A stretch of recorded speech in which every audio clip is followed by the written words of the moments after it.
I'm resident of Colorado. I'm resident of Collarwood, Joel Saints, and joining me is Gene Walsh. He's Q Man on YouTube. How are you, man? Oh man, I'm hanging in there. When did you get into Dark Shadows? Oh, let's see. Well, I'm really I was born in '68, so I'm really kind of the second generation fan. I was really too young to obviously watch the show when it was on, but really kind of my first introduction to it was in the early '80s. There was a UHF station here in Houston that just popped up out of nowhere, little independent station that just showed all oddball stuff. And, lo and behold, there was Dark Shadows. And most of my relatives, it was kind of the part of the, social lexicon. So everybody kind of knew what it was. So, and it, I was already into like weird stuff like Twilight Zone and things like that. So yeah, that was really my first introduction into it. It was kind of maybe a little ways after, Barnabas is out, and then it kind of went through, kind of the middle of 1795 as well. I mean, I'm watching it, every day and all that, and then the station goes off the air about a year later, so it kind of was left in limbo, for many, many years until I guess it was really when Dark Shadow started showing on the Sci-Fi Channel, the first run, I guess, kind of in the mid '90s. Yeah, that's when I started getting kind of back into it, and really, I didn't really finish it. I honestly can't remember how far I got in that first time, but I think it was during the second run, like 1999, somewhere around there, when I started watching again. And I had,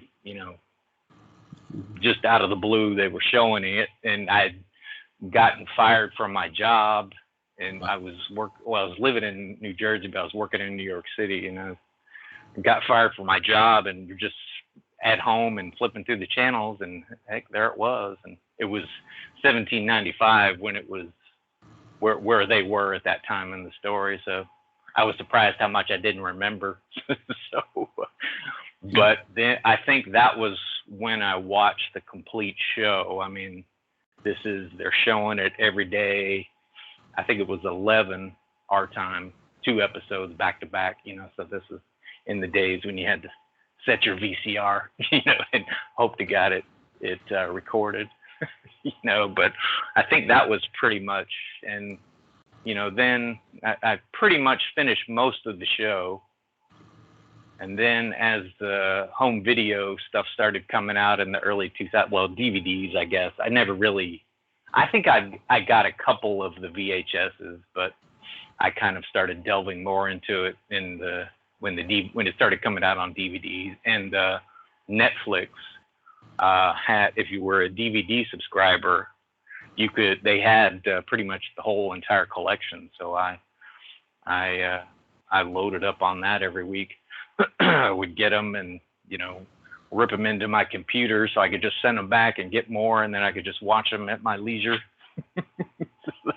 That was pretty much my introduction to it. But like I said, most of my family had memories. Either they watched it, they weren't really nuts about it. I had an aunt who was a big Quentin fan, and she probably hadn't seen the show since it was on, and she, was telling me little things that she remembered. But Dark Shadows is kind of that weird kind of thing where somebody that's older than you watched the show or has heard about it, or the whole people running home from school to catch it. I've talked to quite a few people that were part of that generation watching the show, so it was a pretty big deal, I guess, overall. And then the Johnny Depp movie came out, so that kind of renewed everybody's interest in it. So, right.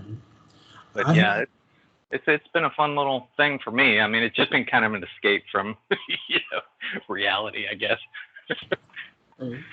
I had the opposite direction here with this. I No one introduced me to this at all. Mm. I had my mother gave me a crash course in horror in the 90s by showing me John Carpenter's Halloween in 1990. Well, that would be a pretty good one to start, I guess. So, like, she sort of left me to myself for a period of time. Okay, go watch whatever you want, as long as you understand it's fiction. And I did.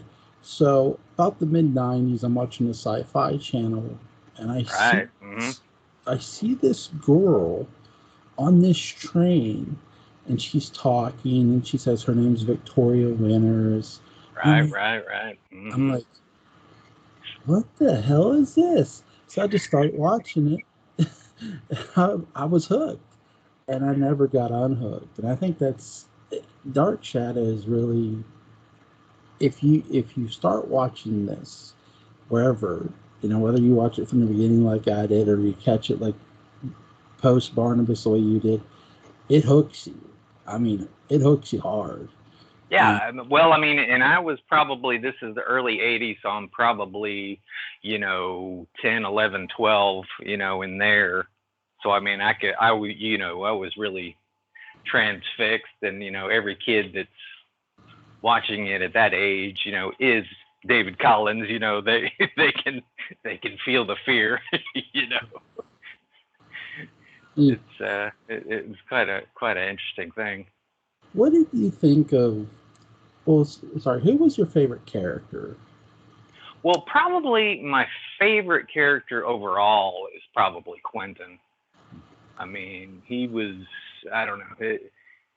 The whole starting out as a ghost and all that was a little weird, but he was kind of the guy that really started out being like a real major asshole, and really kind of turned into kind of the even bigger hero than Barnabas was really for a while. Is he? I have a little fun question for you with Quentin. Okay. For those who don't know, Quentin leaves with Laura, who is his brother's wife, Edward's, right. Edward's, and he's right. That was they kind of only just kind of mentioned that, I guess, in the in kind of the mentioned backstory, which he's got quite a crazy backstory. All the stuff we didn't see. Right. He's leaving his wife Jenny to go on a trip with her. He's having an affair with her. So right. Quentin eventually learns that he had two kids. One died. The boy died. So Quentin, who's probably been with more women or as many women as James Bond has. And traveled the world too, Right. He traveled the world. He traveled Europe. So do you think Quentin has more than two kids, hypothetically? He's probably got kids all over Europe. Knowing that guy. That's what I wanted to hear. That was good. It's just like this dude, like, he's charming, right? He's one of the most charming sons of bitches you ever meet, right? Yeah, exactly. He talks to these women. He gets them in bed, and it's like, dude, who are you? Are you sure you're not James Bond somehow? No. I mean, even in the 1840 Quentin, I mean, he's he's got his sights set on Daphne, and he's it's like, I'm in charge of hiring the babysitters around here. Oh man, that was that. In any even I mean, he wasn't quite the player in Parallel Time, I guess. Right. But what did you think of? I'm sorry. Go ahead. No. Go ahead. What did you think of Roger Collins and his son David's relationship? Ooh, boy, that's a complicated one, really. I mean, he could be really fatherly. I recently was watching some of the stuff, kind of around the time that, Willie gets, Willie's in the hospital and he's getting blamed for all the Maggie stuff. Right. And David keeps, sneaking over to the old house. The basement door's locked, and there's something crazy going on. And Sarah's giving him all the clues in her dreams, and in the dreams and all that. So, but I mean, he has this little set down where he really, we're gonna have this nice little talk here. I'm going to be the father for once because I'm actually here this week, because he wasn't there that much during a lot of that Barnabas time. I mean, Right. he would just, be gone for weeks on end, which I'm sure, But other than that, I mean, heck, David tried to kill him, with the, cutting the brake lines and all that in the early. so, I mean, he kind of, he kind of went to being a attempted murderer to,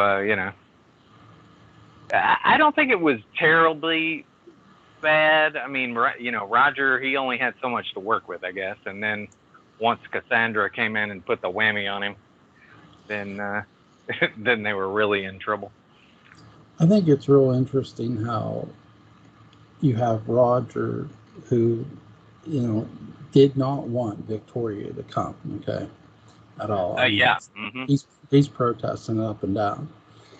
And then, when she confronts, your sister told me you wanted me. And he's like, well, if my sister said it, it must be true. And it's like, and then when David removes the bleeder valve from his car, and they think it's initially, he blames Burke because Burke was standing by the car. Oh yeah.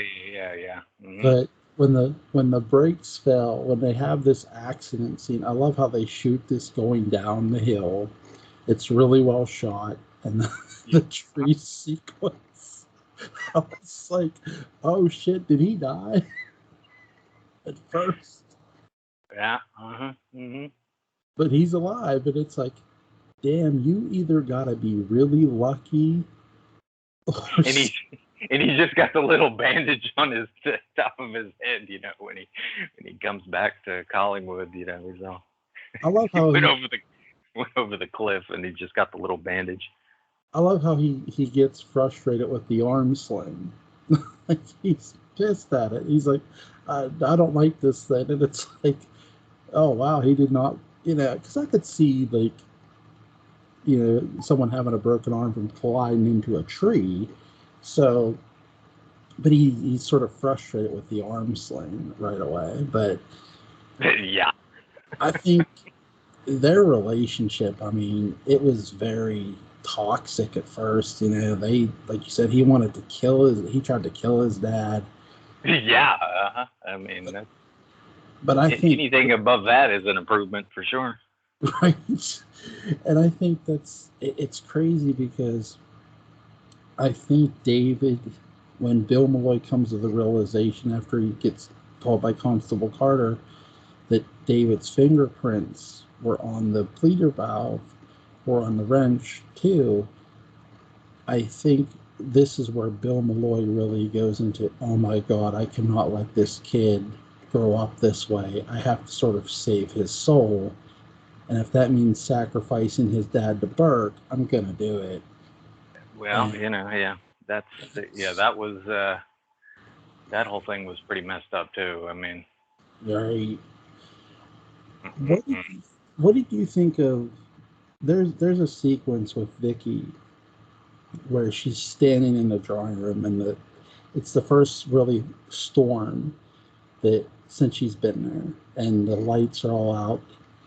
The power has gone out because of the storm. She's home alone because everyone's out looking for David because he's run away by this point because of the bleeder valve. Is that when he was trapped in the mausoleum and all that, or?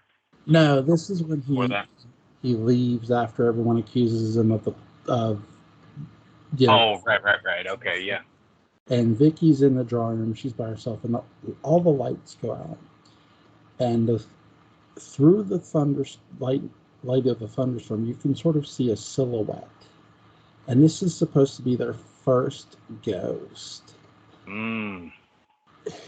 What did you think of that? Was that just creepy or what?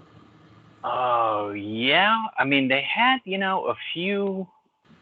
I guess the ghost of Josette, I guess, was there early on one of those, at one of those seances, pre-Barnabas, I guess. I've only seen those early pre-Barnabas ones. I've probably only seen those like once or twice. I've seen the Phoenix part quite a bit, but like the part before that, I've probably only seen like once or twice. But yeah, I mean, it's essential watching for sure. Right. The one you're talking about, the Josette. Now, I do think that could have been Josette standing in the drawing room, or maybe even like the ghost of Joshua. But the first time we actually see Josette is when she comes out of that portrait, walking out of it. Yeah, right. Mm-hmm. The old house when Matthew and Vicky and David leave. What did you think of that? That was actually really cool. I mean, just from a technical standpoint, it looked really good. I mean, for 1966 TV, I mean, that was pretty awesome. Yeah. The effects of Dark Shadows are really well done. Even like the Phoenix arc is just, they go from revealing a ghost in Josette to turning up the effects even more by adding a woman who can set you on fire. Yeah, and that's what's so weird about the flame effect in those old video things. You know how the flames kind of have that black effect when it's too luminescent, for the camera tube to handle. I just love that kind of effect. Yeah. There was a couple of Twilight Zones that were shot on video, and it has that same kind of weirdness to it. Just for, the video itself kind of can't handle that much luminescence, so it like kind of blacks it out at the brightest point, the pixels. They really, actually, like the effect, the fire effect is my wife's favorite effect in Dark Shadows. And yeah. I see why. Like, it's really neat. They do it well. They shoot it really well. They do use real fire at times, for some parts. And I think that's the Phoenix. That's what makes the Phoenix arc really so dangerous and fun. That I love how. What were your thoughts on the Phoenix putting Liz in the hospital? Yeah. Well, I mean, you got to kind of get out of Laura's way when when you're getting between her and her kid, kind of thing. Right. Yeah.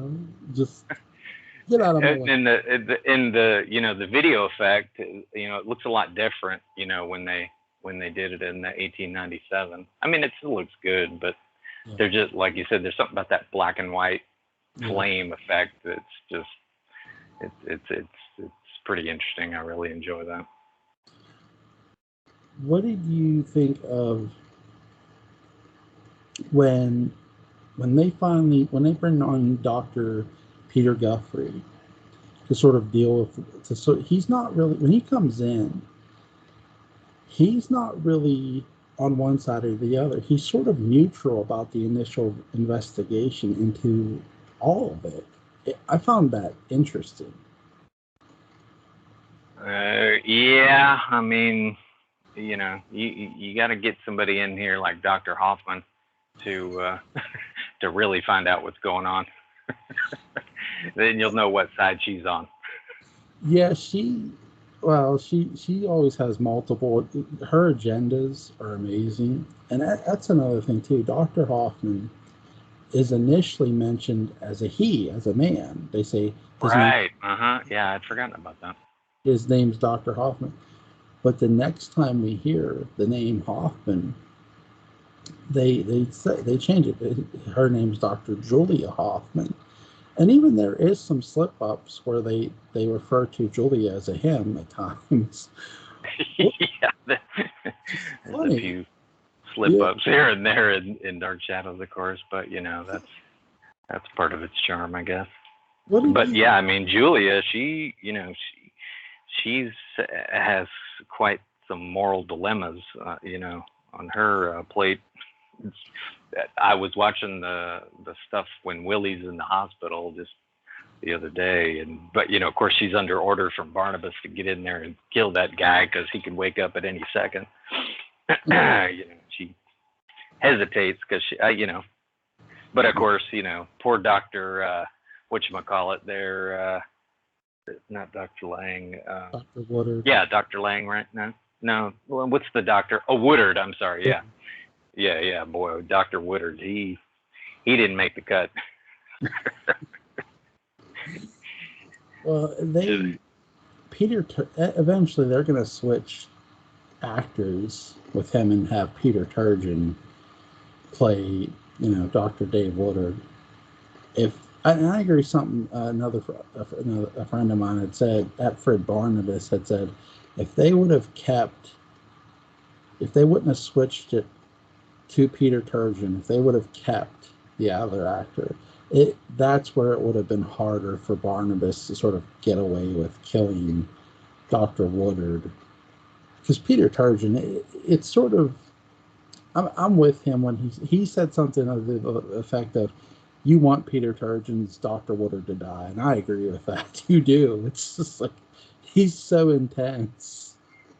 Yeah, he's the one with the big glasses and all that. The last guy, right? Right. Yeah. Just those glasses alone were safety goggles.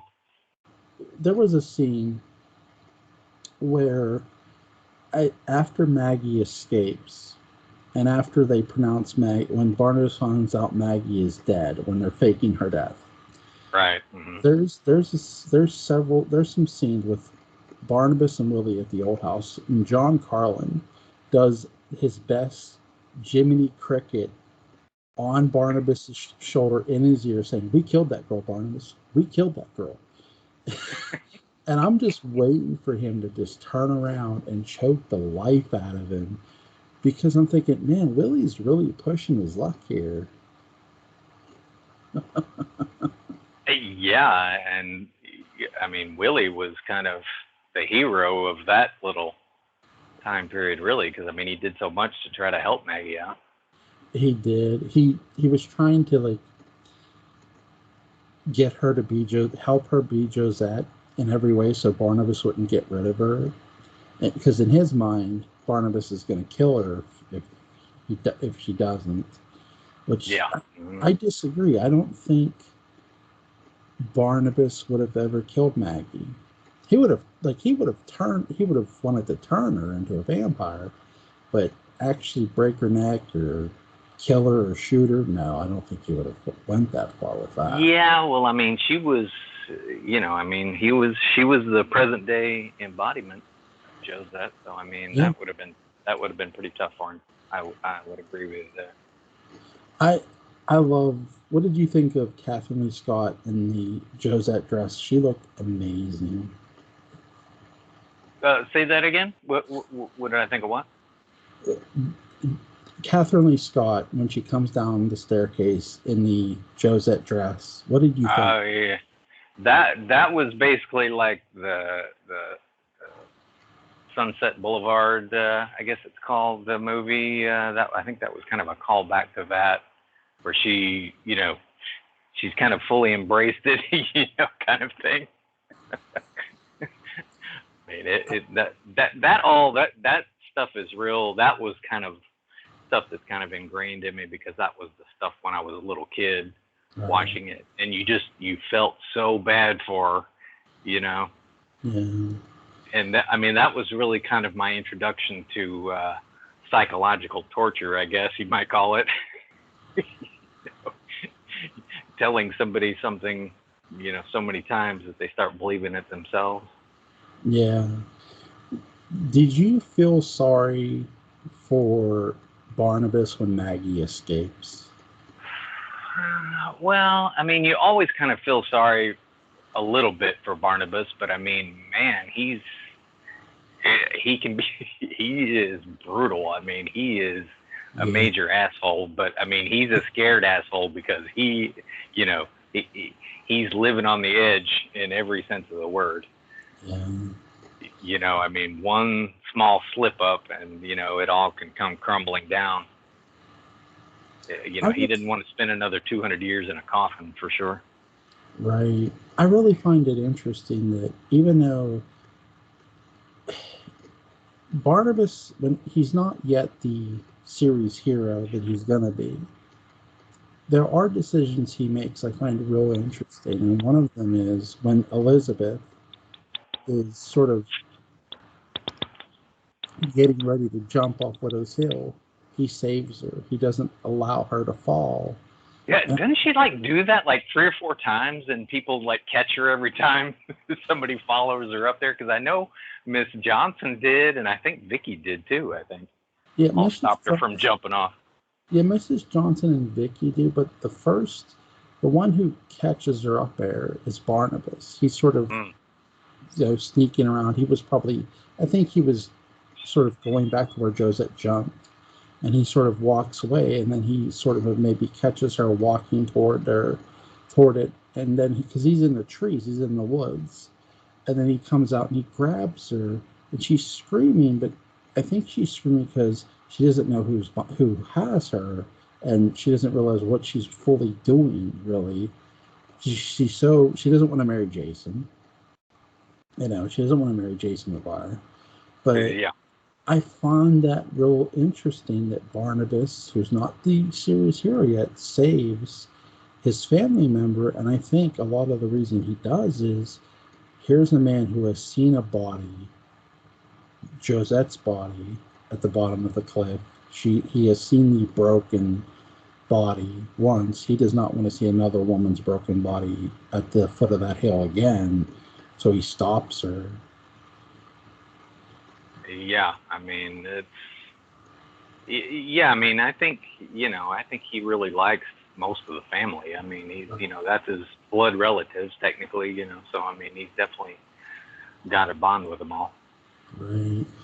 What did you think of Angelique?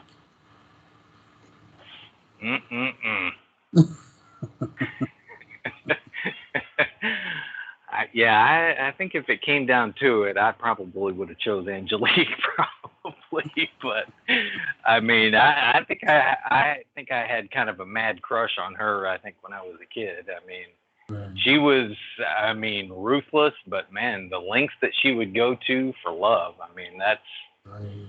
It's unmatched in Dark Shadows for sure. I mean, just in the 1795 stuff. I mean, somebody that's gonna, set a house of cards on fire, and well, that was kind of the first time when Barnabas finally gets some kind of clue, because you're watching the show as a kid. It's like it's her, and that when she's, when whatever that spell is, when she's talking about the fire. Well, that was when she was setting up Vicky for the witch, to make the flames in her bedroom, so she'd run out into the arms of Reverend Trask, But yeah, that was kind of spine tingling for me, because that was, he's gonna find out right now. He's gonna find out, and then of course, he doesn't for a little while longer. But it wasn't too long after he heard that spell about I forget exactly what it was. Something about, the flames that do not burn or something, I think it was ice of fire or something. Right, yeah. Mm-hmm. It wasn't supposed to burn the room. She was just supposed to feel intense flames around her. Yeah. I that was probably one of my earliest, big Dark Shadows memories is that scene. And actually, when I watched it my first time watching it on the little UHF station. It wasn't too long after that the station got sold to the Home Shopping Club, so I didn't get to see it for a long time until they started running it back on Sci-Fi. So I finally got to see where I left off, and that was 15 years before almost. So that was quite a jump. So you had quite a gap between watching it. Wow. Yeah, I mean, it was, like I said, that was my first introduction, and it was basically, a little bit after Barnabas is out, all through the Maggie stuff, and, about probably 3/4, halfway through 1795, and then that was it. And, it's not like you could just, go down to the video store and get a copy or go buy it. That was way before all that. Yeah. So that was quite a jump there, and it was kind of neat to get it back, because I had that whole time just thinking about what happened after that. It's really interesting now, because Dark Shadows is on just a bunch of different streams. Really, now the revival is on Hulu, and the original series from it's in categories. It's dark. If you type in Dark Shadows beginning on Tubi, you can start it there for free, because Tubi's free, and it has right, yeah, yeah. I've actually just clicked it on, and that there's a Amazon Fire app, or it's Android, that Pluto TV has. Yep. They show it like 24 hours a day on there. Now, but it's basically the Barnabas through kind of 1795. That's really the only thing that I would kind of turn that on every couple of weeks, or for the past 3 or 4 months, and it's just that. But I will tell you that I think it's on Tubi, or it's Amazon. They have that. I think it's called The Vampire's Curse, which is basically kind of the 1795 story condensed into about 3 hours. Yeah, where they kind of edit all those together, which I watched that not that long ago, and that was actually pretty good. I mean, for somebody that doesn't want to watch, that many episodes, that would be a pretty good, right. Little. I mean, it kind of omits all of the Vicky storyline, but if it's all about Barnabas, how he, got cursed, and all the stuff with Angelique, and how she got found out, and all that. Yeah. What did you think of Phyllis Wick, who Vicky changes places with, when you do the seance, when she goes back in time? Barnabas admits that, now this is where you find out how different Phyllis Wick's event journey was and Victoria Winter's. Phyllis Wick wasn't arrested until after Barnabas went to the mausoleum, after Barnabas had died, been bitten by the victim. Yeah, because that was her thing, that she was the one that got tried for witchcraft and got ultimately hung or whatever, right? That's what happened to the original Phyllis Wick. Right. And right, okay. Vicky, she doesn't witness that. She gets taken out of the house because of the spell by Angelique that you were talking about, and she runs into Trask's arms. So Barnabas doesn't shoot her until afterwards. So that's what I find real interesting. A friend of mine had asked me, is Phyllis Wick and Victoria Winter's journey the same? And I said no, because I don't think so. Right. That's something I'm really curious about. Like, what exactly, what was 1795 for Phyllis Wick, other than getting hung, right? Yeah. Mm-hmm. Vicky doesn't get hung. She almost gets hung. She ends up going back and changing places with Phyllis Wick, who was getting hanged anyway, no matter what. Yeah, it was kind of ironic that Vicky fell into that same trap. I guess it was just that damn Abigail bitch, man. Woo! I was not sorry when she died.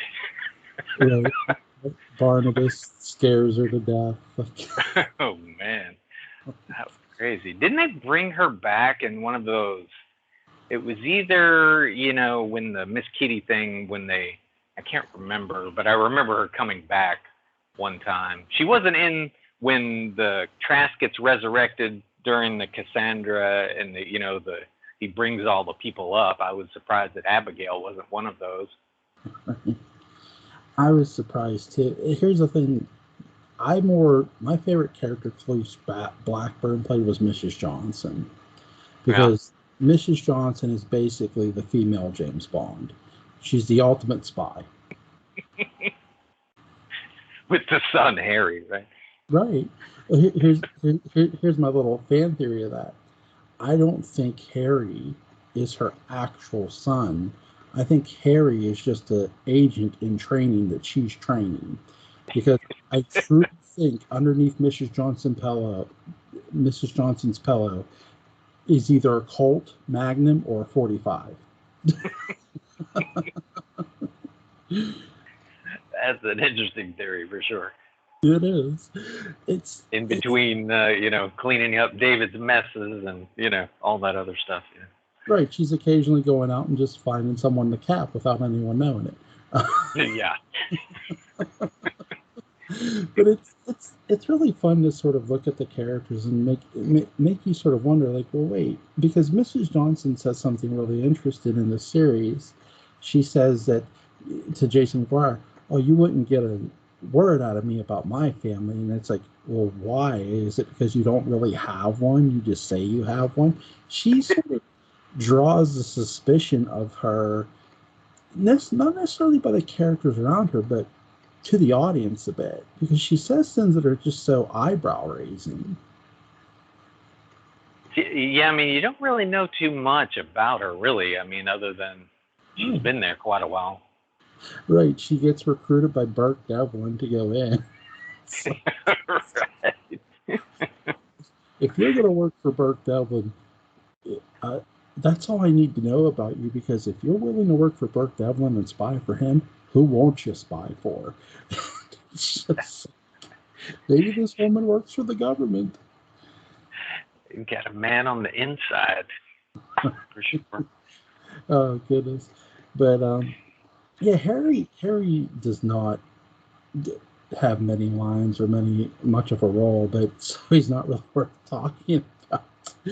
But what was his name in the 1795? I can't even remember now. Oh gosh, Noah, I think. Right. Yeah. I think that's it. Yeah, Noah something, right? Noah. Yeah. The good old Nathan Forbes. Oh man, that's right. Another guy that you weren't sorry to see go, for sure. I think that here's the thing: it was a welcome change for Joel Carruthers, because you were used to seeing him as Joe Haskell, lovable Joe Haskell. Yeah, yeah. That was a total upside down from Joel, for sure. Joe Haskell was the star of, the all-American kid, nice guy and all that, That was what was so bad about that character.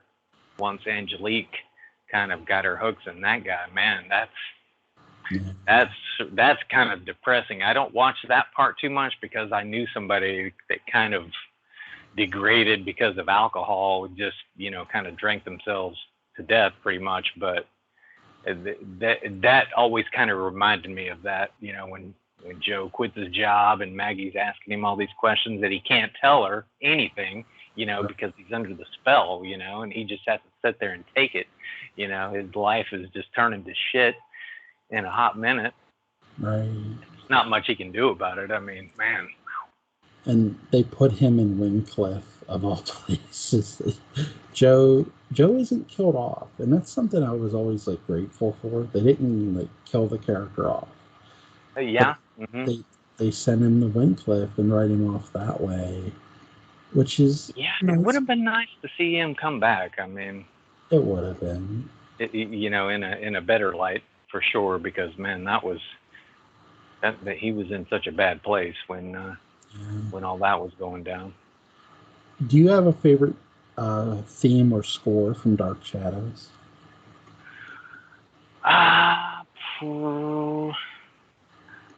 Just the incidental music. Halloween is coming up, and I actually have a little one of the soundtrack CDs that I have. I play that music actually at the door for the kids coming up to my door. All that, all that kind of stuff. All that. That's just kind of something goofy I've done forever and ever. It just kind of fits. I for whatever reason, I don't really associate Dark Shadows with Halloween, but I always do that. But I guess just because I watch it all the time, it's a lot of people just watch it during Halloween. But I guess for me, every day's Halloween. I guess if you watch Dark Shadows. I actually own the Coffin box set, so I'm at the 1897 arc. I'm like where Quentin and Barnabas have sort of sided with each other. So yeah, that is probably 1897 is probably my favorite one that I've watched probably the most. I've probably had those DVD sets since the early 2000s, and I've pretty much wore them out. But like I said, Quentin, he's kind of this asshole playboy guy. And then, when the curse happens and all that, then he becomes really vulnerable, and then he's having to, claw his way back up. And then, Patofi comes on the scene and kind of turns the tables on everybody. And he's going to kind of, see everything that he's kind of done to everybody because he really has no allies. Beth, I don't know why she would stick with that guy for any reason, but she does. I think it's real interesting that you have all these really great characters for 1897. Here's Patofe, Magna. My favorite. There's go ahead. What's your favorite? Is the gypsies in general. Just I love the fact that I wish they would have gotten more into them because I think there's more of a lore there than what they even say. Yeah, that's the thing about 1897. There's about 4 different stories in that whole little timeline. Yep. That's, and then you got the flashback, the 1795 when all that happens, which is way cool. That was just whatever writer came up with that was a genius stroke there. Well, that's, for me, that's kind of the magic of Dark Shadows, is how all the different threads will kind of pop back up, but they're still connected to something else somehow, Right. That's what's so cool when they would do something like that, which is a total flashback, but it's going to turn out bad again, for Barnabas, but we're going to try it again. We know what happened the last time, but this time we're going to cheat fate somehow. That's and I actually looked that up. That's actually 11 episodes, I think, when they went to the flashback for that little time. 10 or 11 episodes, I think. 10 episodes. What did you think of the character of Mr. Best? Oh, okay. Now that was that's post Leviathan, right? Or that's during the Leviathan, when when the Quentin, and to back up a minute, the 2 times that you see Barnabas driving a car, he hits some guy. Poor Jim Clark, and then poor Quentin, or what was his name? I forgot what his name was. I just saw that episode the other day. What was his name? Grant Douglas. That was it. Yeah. Yeah. Oh man. Yeah. Never let if you're in the car, never let Barnabas drive for damn sure. Yeah. So true.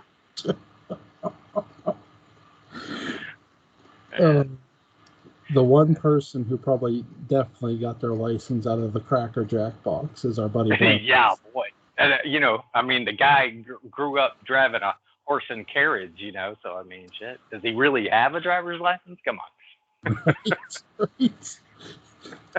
Right. I did this fun thing on Facebook. I gave my top 5 people who taught Michael Myers how to drive, and on the list was Barnabas. Yeah, boy. So,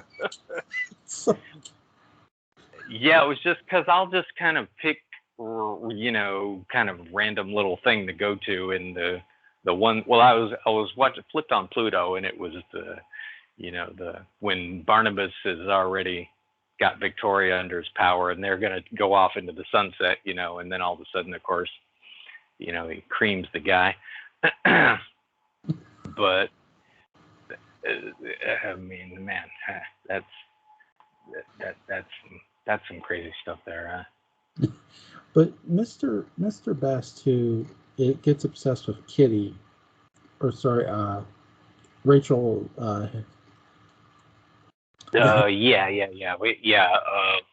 What's her name? I know, because when they're kind of, you know, in the process of, she sends old poor Jeff Clark over there to get her autograph and all that stuff, you know. And they're analyzing well, she's looking for the pictures. That's what it is, right? They're getting all the Charles Delaware tapes, and they're x-raying them to find. I guess she's either looking for hers or looking for Quentin's. I can't remember. She's looking for Quentin's as well. Right. Okay. But, yeah, the Mr. Best. He's the guy. He's kind of the guy that's the butler for the waiting room or whatever. Is that the guy I'm thinking of? Yeah, he's basically death in a sense. Right. Okay. But, yeah, and poor what's her name gets all the giant spider and all that stuff, and all that crap falls on her when they're going through the maze and all that to try to beat death. Right. They almost do it, of course. You don't cheat death too many times on Dark Shadows for sure. I don't have a proof of this, but I think the character of Rachel Harris, I think is her name, like, she's created by Charles Delaware Tate as a painting. Right. Okay. But the ending of her, the way she dies, okay, she jumps off of a bridge, and it's a high tower bridge. I don't remember what bridge it is she jumps off of, but she jumps off the bridge. Her story eerily reminds me of a shadow agent story of one Harry Vincent. The only difference is Harry Vincent doesn't jump because the shadow saves him. Now, here's the thing. She's jumping because of Quentin. Quentin didn't meet her there. Harry Vincent is going to commit suicide because his wife married another man. So I always found there was interesting parallels between the two characters. Yeah, I don't think I'm that familiar with that, but yeah, I understand what you're saying. Right. I have an obsession with the shadow, so I apologize. But no, that's okay. No, that's okay. But it's really interesting how Death takes a shining to this girl, and he's willing to give her all these chances. And like you said, you can't keep cheating Death. And especially if you're given a task like that to complete that whole maze without touching each other or whatever it was. I think that was the criteria, right, for her and Quentin. Yeah, don't touch each other. Yeah. Until, heck, we thought it was over. Right. Oh, goodness. What did you what's her, Olivia Harris? Is that her name? I can't. Yeah, I think that's. Yeah, Olivia in the regular time. Yeah. Right. Okay. Dark Shadows had everything: demons, vampires, witches, zombies, and for ghosts, warlocks. What did you? Now they did have the devil. They had Diablos. Yeah. What did you think of that? of Diablos, or? Yeah, yeah, Oh yeah, I mean he's definitely got a good fog machine. That's for sure. yes. He's I love that when Humbert Allen Australia comes on, man, that's the show definitely goes up Yeah, about 10 notches. I mean, that guy, even if he's saying cheesy lines, he says them with such dedication, you know. I mean, I really love that character. He, I mean, it's everything he does is pretty. I mean, as soon as he gets there, he freaking figures out where the hell Angelique is. You know, starts following the clues. You know, down into Barnabas's basement. You know, and he's following the breadcrumbs. And man, he just pulls up Trask like that. You know, I mean they tell you right away how powerful this guy is. right. How underrated Nicholas, the character of Nicholas Blair and Alan Humphrey Australia was. I mean, Yeah, he, and then to bring him back as pretty much almost the same character, in right, the Quentin storyline. I mean, he's just awesome. I yeah, mean, everything he did was awesome. Whatever he was the lawyer, right? In the is it the well? I know it was the Quentin storyline. Well, Quentin goes on trial like in both of those timelines, I think. he's the lawyer. He's the lawyer for the family in 1897. But you're right. He's the lawyer in the 1840 storyline where he's a disciple of Judah Zachary. Right. Yeah, that's right. And And then just out of nowhere, he shows up in the Leviathan thing too. It's like, you guys have fucked this up for long enough. Now I'm here. We're gonna fix all this shit. I mean, oh man, that was awesome when he just showed up out of the blue during Leviathan. Man, that was another. what Every entrance he has was just awesome. what did you think of Sky Rumson's heel turn? What I think of Sky Robson's what? Sky Rumson was married to Angelique. Oh yeah. He sort of You just presented talk about when very he lived his whole life. Well, did they ever say how long they had been married before all this no, happened? I can't I really don't remember. believe they did, but she seemed very happy with him. And seemed very happy with her. Everything seemed, I guess, too good to be true, and it was sort of, Yeah, and then all of a sudden, well, there's this thing that I've never told my wife about. The only part of my life that I've never told my wife about. And it's a kind of a big thing. I belong to this, cult basically that we're going to take over the world.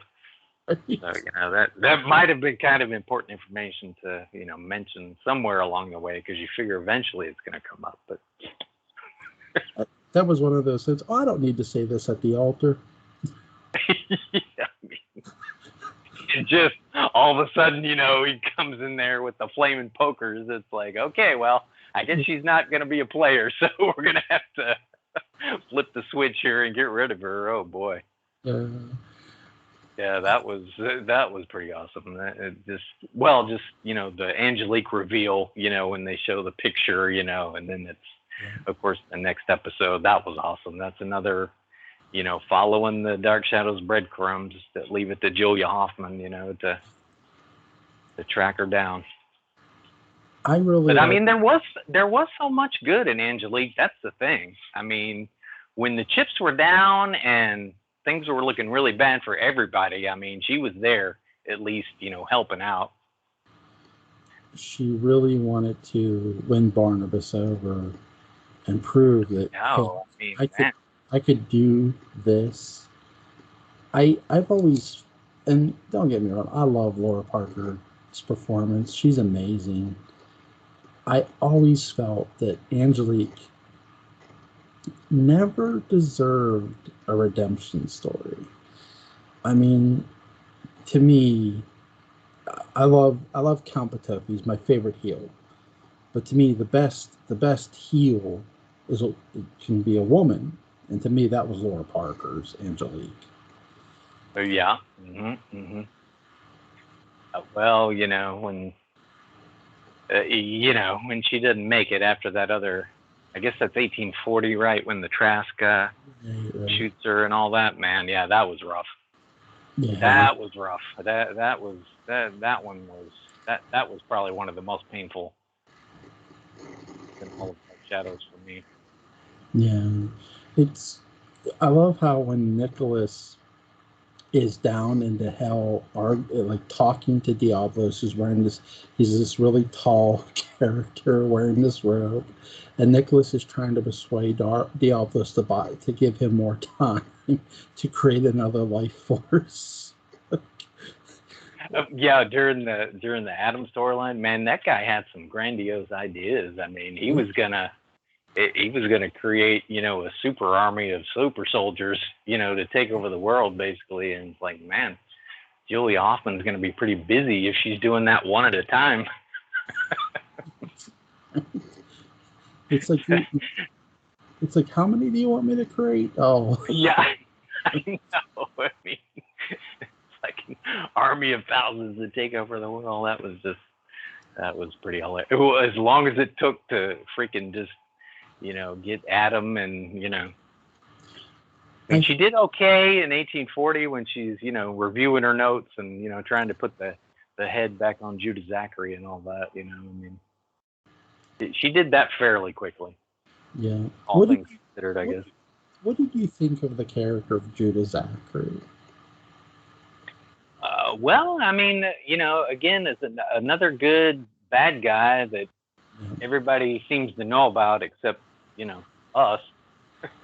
Everybody's heard of, you know, that it's got this big backstory that, you know, I guess. But yeah, I mean, you didn't really see the Miranda stuff too much, but I mean, I can kind of, you know, not fault him too much for that. I mean, but he was a pretty good bad guy. Well, and the whole, you know, taking over Gerard Stiles, it seemed like they just kind of made that up. As long as Gerard was there before that story came into fruition, you would have figured they would have found that out, you know, or he would have given some hint about that. But as usual, when they go into the past, they're pretty much in the dark, and then they have to unravel it all. Yeah.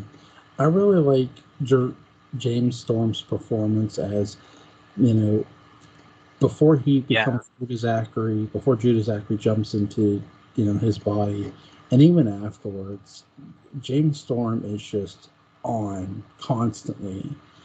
And yeah, even as a ghost, I mean, he's got that snarl, you know, and the lighting on his lips, it just kind of got that snarl, you know, look, you know. It's, I mean, he was a good addition to the show for sure. I think him and Kate Jackson both really kind of elevated the show, because the part right before 1840, all that stuff was just seemed like a major time killer. That went on way too long for me. All the stuff, and then trying to, you know, when they finally materialize Daphne into, you know, mortal flesh and all that. I mean, that was, man, that just was pretty silly to me. That was a little goofy. It could have been shortened up quite a bit, and then once it went to the 1840, and now we're back to the weird, cool shit, you know, that we like about Dark Shadows. You know? Totally different story, and you know, it's all these new characters and everything. I think that's why I like 1840 so much too, because the part right before it was kind of so boring, and you know, Quentin was looking around, you know, half the time, looking at notes and calling for Daphne and all that. I mean, that could have been shortened a little bit, but I still watch it. You know, I mean, it's still good. It just could have been shortened up.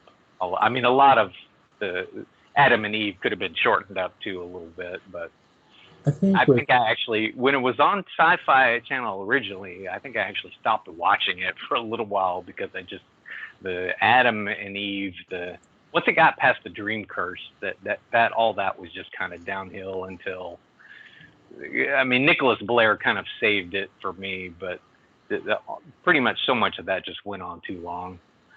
I really like before they go to 1840, and when they come from 1995, the future, where like about the doom Collinwood, and they come back to the 1970s, and they're warning everybody, and everyone's nobody freaking believes them. Right, everyone's skeptical of them, like Quentin, everybody, and it's just like, wow, they cannot convince anybody that. I know, it's like, why didn't you guys, like, bring that note that Carolyn wrote or something to kind of prove to these people that, because somehow there was a week in there that, that they experienced that wasn't in the normal timeline, because, Quentin has that conversation about how he saw, Roxanne in the room calling for Barnabas with all the smoke and all that, so I mean, that was kind of another kind of weird, cool tie-in, they kind of, tie the strings together. But yeah, just bring something to convince everybody. I mean, at least Quentin, the 200-year-old guy in the room, he's got a little bit of faith in him, but Elizabeth just totally dismisses it. I mean, come on. Like, no one believes you here. It's all just a dream. You both had the same dream. That never made any sense to me. But I like how, really, for once, really, Barnabas and Julia are being doubted so hardly. Because prior, Barnabas's word was taken as gold when he talked. Yeah, exactly. Yeah, I mean, everybody's looking to them to tell them what the hell's going on, Right. Even in the early days, Elizabeth, well, Barnabas, you seem to know so much more about the family than we do, Right. Give us your knowledge. So I like the fact that they're sort of changing that, where, well, now you got to prove your stuff here. You got to show evidence. Yeah, boy, all of a sudden, my word's not good enough. Right. I love that, because it's like such a change from what's been going on for those characters. When they spoke, everyone listened, but not this time, and it's really, really interesting. And that damn Hallie, she's always freaking listening at the door to everybody, and nobody freaking tells anybody anything. That whole freaking thing, they kept warning him. They just kept inching towards it in the playroom and all that, I mean, that was all really cool stuff. It was just kind of that latter part, when they're with Daphne and they're making them with the candles and drawing the pentagram on the ground and all that. That was just, when she really comes in there. I have a friend of mine, we had watched it before. I don't know if you know or not, Sam Kinison has this little bit that he used to do about, when Jesus came out of the tomb, and everybody's like patting him on the back, like, hey, you hungry? Knock off some of that dust, go for a ride in the car, It's like she's just there, and then all of a sudden they're just kind of accepting her, kind of thing. Right. It's like, it's just, okay, she's sitting in the chair. Okay, well, let's get the next part of the plan going here, It was just kind of silly. But it was awesome. I mean, the way she was, was gonna kill, trying to kill Quentin, she had this plot and all that, and it was the, Joanna and all that, the sister, and, all that. That was all really cool. That was, just these little seeds that they're planting, but. Yeah. Yeah, go ahead. I have one final question for you. Sure. Now, the new Dark Shadow series is still being shopped around, and it is a sequel to the original. So I have to ask you this. Who would you cast today to play Barnabas? Boy, that is a tough one. Well, you're talking to probably one of the few people that are kind of a Dark Shadows fanatic that I've never actually watched the last episode of the old show, if you can believe that. On purpose, of course. Yeah, I don't. It's just one of those goofy things that, you know. Right. And if this CW show, you know, comes into fruition, I probably would watch that last episode. It's just kind of one of those goofy things that, you know, if you never watched the last episode, then, you know, then the show actually never ended. See, so Right. you know, it just kind of keeps on going on as an endless loop someplace in time, you know, kind of thing. So, I mean, I kind of sort of know that, you know, they kind of give an update on what everybody's doing in the present day. But I mean, I like the parallel stuff with Bramwell and all that stuff. I mean, I'm not a hater on any of that stuff by any means. I was just glad that the show got another timeline out of it before it got canceled, you know. And there's some creepy stuff in there.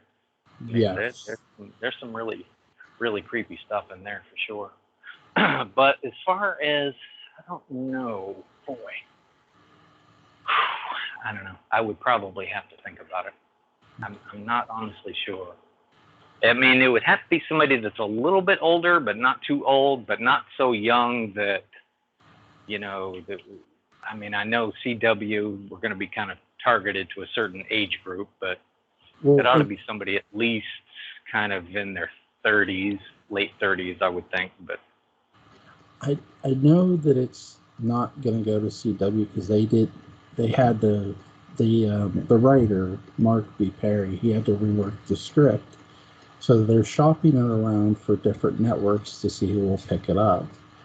I think for me, I would cast, because again, this isn't the revival where Ben Cross is playing his own Barnabas. This is an actor who's going to be playing Jonathan Frid's Barnabas, and that's what I've said this to everybody. That's what's most intriguing to me. To me, I'm going to cast Lord Robin. I want to say Taylor is his name because he played the Penguin in Gotham. But okay, yeah, that's who I would go with. Yeah, that's probably a good choice. I know who you're talking about. But I think it's a good idea to have it as a sequel as opposed to like starting over from scratch with the, you know, the 90s reboot show. Yep.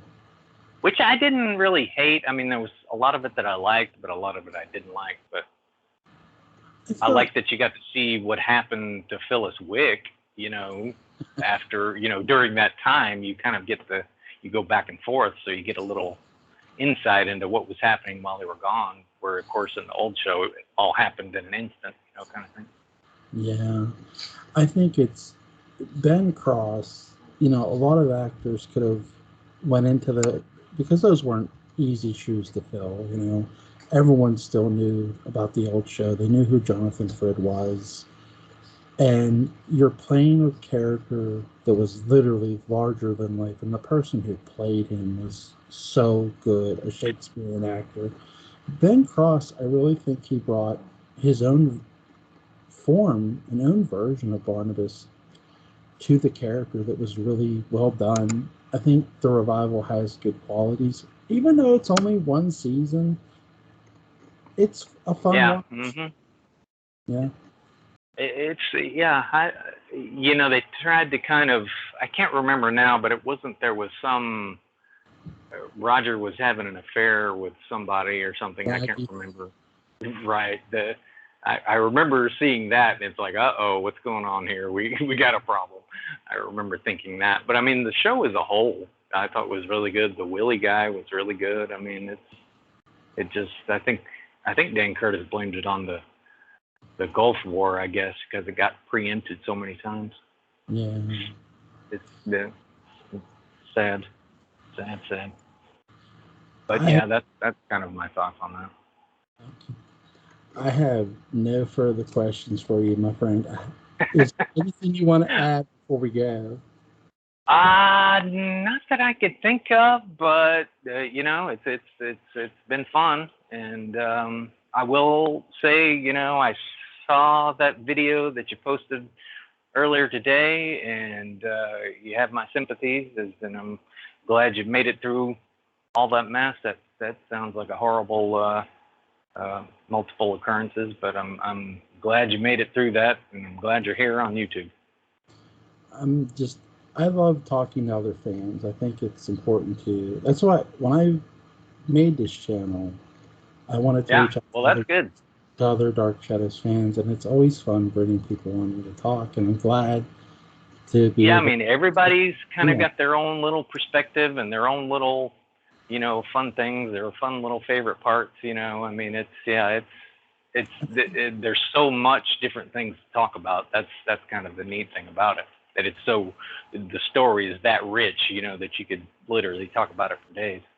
Right. I think that's the thing. The more I've said this, I want to get as many voices as I can on here to hear their stories, to hear their thoughts on Dark Shadows. And I want to thank you so much for giving me your time tonight. No problem, man. It was a pleasure. I mean, that's, if I don't mind anything in life, it's talking about Dark Shadows. I got no problems with that, and it was a lot of fun. I hadn't done it in a long time with somebody, so it was good to hook up with you. It was definitely fun, man. I will leave a link to your YouTube channel in the description box. This was Gene Walker, man. You have a great night. Yep, you too, man. I'll talk to you soon. Bye. Yep. All right. Thanks, man.